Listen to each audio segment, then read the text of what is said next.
বাংলাদেশের শ্রমিকরা আসলে কতটা সুবিধা পান অথবা কতটা সুবিধা বঞ্চিত আপনার কাছে কি মনে হয়? কারণ এই বিষয়টা আসলে জানা দরকার। The matter of the fact হচ্ছে বাংলাদেশের ইতিহাসে শাসক শ্রেণী কিংবা মালিক শ্রেণী তারা কখনোই বাংলাদেশের বা শ্রমজীবী মানুষের প্রতি কম্পেশনেট বা সেন্সিটিভ ছিল না। রাষ্ট্রের সংশ্লিষ্ট যে দপ্তর রয়েছে সেই দপ্তরগুলো আসলে ট্রেড ইউনিয়ন যেন গঠিত না হয় তার জন্য আইনের মধ্যে যত ধরনের জটিলতা রয়েছে সেই জটিলতাগুলো তৈরি করে রেখেছে।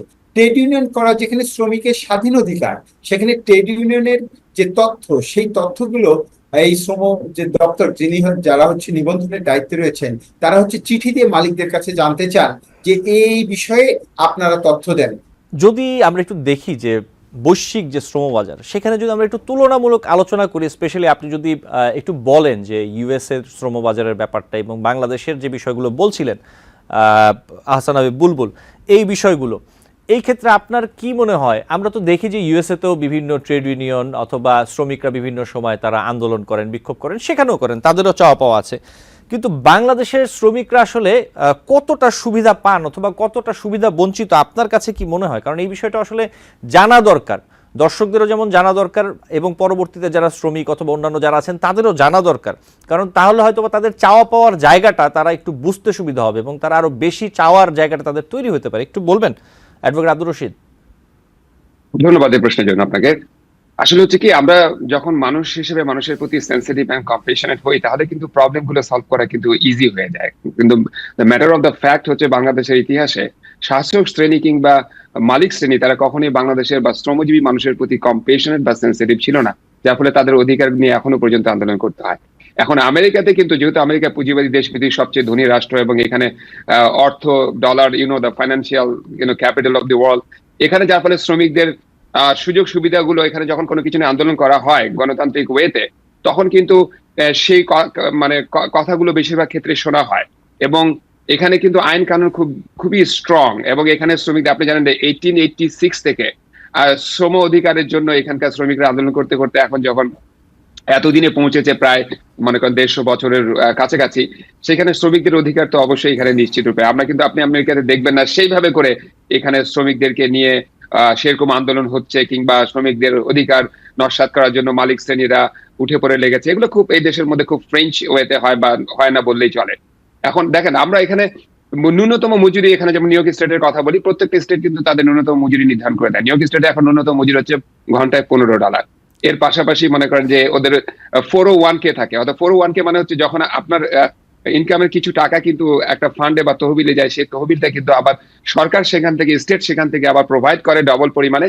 এবং আপনি যখন রিটায়ারমেন্টে যাবেন, আপনার রিটায়ারমেন্ট পেনশনের পাশাপাশি এই টাকাটাও আপনি পাবেন। এই টাকাটা আবার পুঁজিবাজারে, শেয়ার মার্কেটে খাটানো হয়, সেখান থেকে যদি প্রফিট আসে সেই প্রফিটও কিন্তু আপনার অ্যাকাউন্টের মধ্যে চলে যায়। যার ফলে শ্রমিকদেরকে এখানে তাদের মেডিকেল লিভ থেকে শুরু করে, তারপরে মানে সাপ্তাহিক ছুটি তো আছেই, বাৎসরিক ছুটি তো আছেই। মানে এখানকার সিস্টেমটাকে এমন ভাবে ডেভেলপ করা হয়েছে যেখানে কম্পারেটিভলি শ্রমিকরা অনেক বেশি ভালো অবস্থার মধ্যে থাকে, যেটা। আর এখানকার কিন্তু শ্রমিক আইনগুলো খুব কঠিন। আমি আপনাকে বলে রাখি, আমি নিজেও একটা কোম্পানি চালাই। কোন শ্রমিক যদি তার ওয়ার্ক প্লেস থেকে কখনো যদি কোনো হ্যারাসমেন্টের শিকার হয়, সেটা সেক্সুয়াল হ্যারাসমেন্ট হোক বা অন্য কোনো হ্যারাসমেন্ট হোক বা অফিসিয়াল হ্যারাসমেন্ট হোক, সে যদি কমপ্লেন করে, জাস্ট শুধু তাকে ফোন পিক আপ করে 311 ডায়াল করে তাকে শুধু কমপ্লেন করতে হবে। এবং যে মেশিনারি এখানে আছে, দ্য গভর্নমেন্ট মেশিনারি, সেই মেশিনারি কিন্তু রাইট ওয়ে সেখানে কাজ করে, সাথে সাথে কিন্তু ওখানে লোক উপস্থিত হয়ে যাবে এবং দেখবে কিন্তু। এবং এখানে কিন্তু ওয়ার্ক প্লেস গুলোকে নিয়মিতভাবে তদন্ত করা হয়।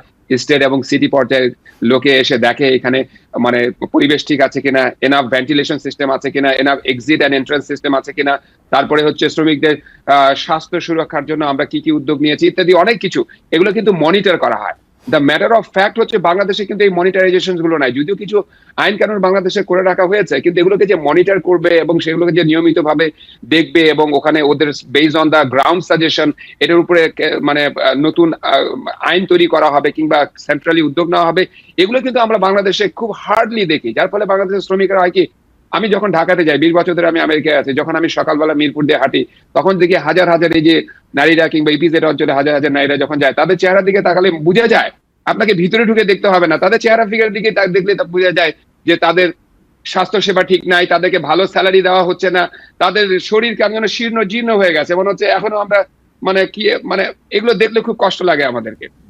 কারণ কথা হচ্ছে যে এখন কথা হচ্ছে বাংলাদেশ, এটা তো খুব কঠিন কাজ না। বাংলাদেশের অর্থনৈতিক ডেভেলপমেন্ট, আমরা তো ডেভেলপমেন্ট, আমাদের তো জিডিপি জানি, আমাদের ইনকাম জানি, আমাদের ফরেন ইনকাম জানি, এগুলোকে ক্যালকুলেট করে আমাদের যে পরিমাণ শ্রমিক আছে, এই শ্রমিকদেরকে আসলে ন্যায্য মূল্য কতটুকু দেওয়া উচিত, 30,000 না 35,000 না কতটুকু, এটা ক্যালকুলেট করতে কিন্তু খুব বেশি ম্যাথমেটিশিয়ান হওয়ার দরকার নেই।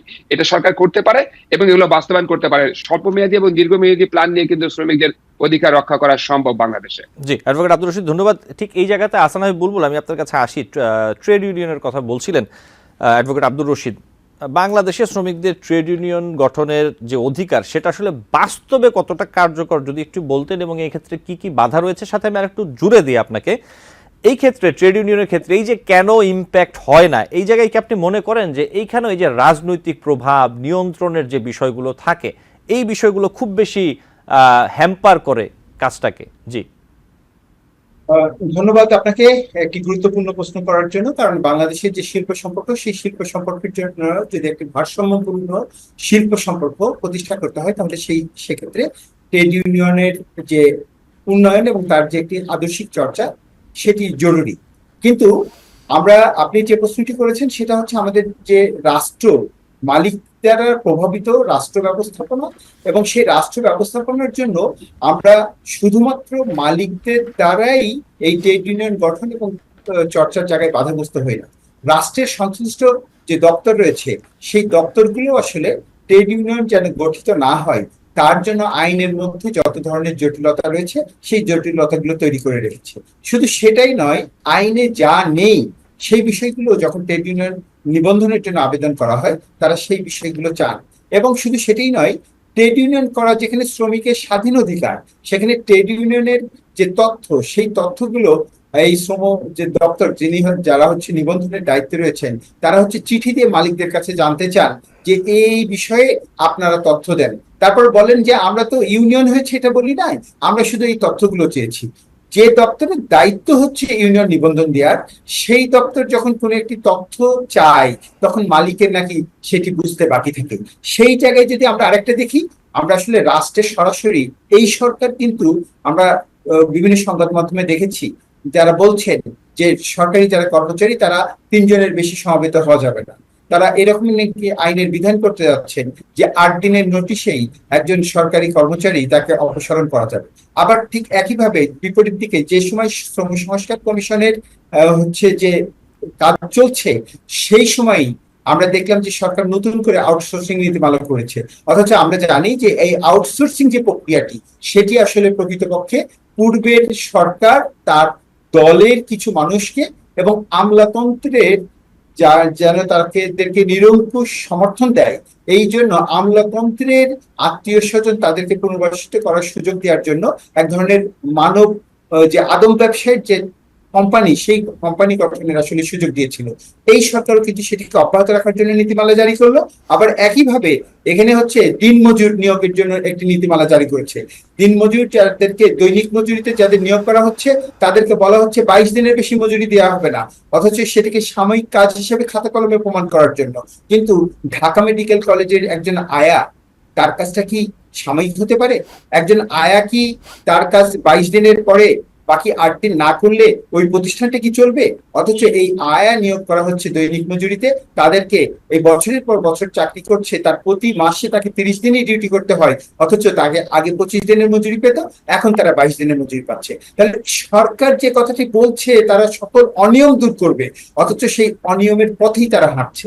ফলে এই জন্যই আমরা বলছি যে বাংলাদেশের যে ট্রেড ইউনিয়ন অধিকার, এই ট্রেড ইউনিয়ন অধিকার সংক্রান্ত আইএলওর যে কনভেনশন 87 এবং 98, আমরা পূর্বে সরকারকে শুনেছি যে তারা 72 সালে এই সমস্ত মানে এই কনভেনশন গুলোকে অনুস্বাক্ষর করেছিল।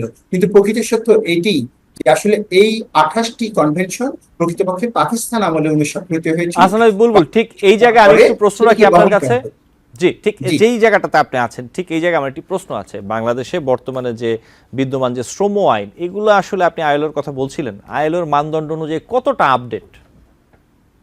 আমরা যদি বলি সেটি হচ্ছে যে আইএলওর 191টি কনভেনশন রয়েছে, 208টি রিকমেন্ডেশন রয়েছে এবং 6টি প্রোটোকল রয়েছে। এই কনভেনশনগুলির মধ্যে 10টি কনভেনশন, 5টি বিষয়ের উপর 10টি কনভেনশন মৌলিক। আইএলওর যে কোনো সদস্য রাষ্ট্র যদি সেটি অনুস্বাক্ষর করুক এবং না করুক, সেই রাষ্ট্রকে এই কনভেনশন গুলো পালন করতে হয়। এই 10টি কনভেনশনের কিন্তু 2টি কনভেনশন বাংলাদেশ এখনো অনুস্বাক্ষর করে নাই। একটি কনভেনশন বাংলাদেশ স্বাধীন হওয়ার 51 বছর পর 2022 সালে বাংলাদেশ অনুস্বাক্ষর করেছে। তাহলে এই জায়গায় দেখেন যে বাংলাদেশ যে আন্তর্জাতিক শ্রমমান তার যে মৌলিক কনভেনশন গুলো, সেই মৌলিক কনভেনশন গুলো সবগুলো এখনো অনুস্বাক্ষরই করে নাই।